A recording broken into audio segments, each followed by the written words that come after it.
Hello and welcome to our 2020 range of videos here at Rimmer Brothers.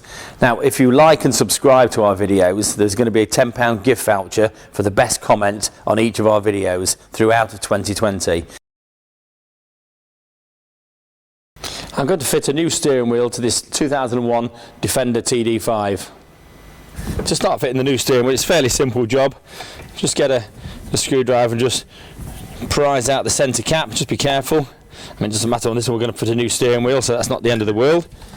Get a 22mm socket, hold the steering wheel, just undo the centre nut. Don't take it all the way off, just take it off so it's got a few threads, because you don't want the steering wheel hitting you in the face. Because the best way to do it is to grab hold of the steering wheel and then just pull it to one side, and then that will just break the steering wheel off the splines. Then carry on taking the nut all the way off, place it to one side. Now just make sure that the steering wheel is dead straight when you take it off, so then when you fit the new one, the self-cancelling part for the indicators stays central, and your new steering wheel can be put on central as well. So you just place the new steering wheel on, make sure it's dead straight, replace the washer, replace the nut,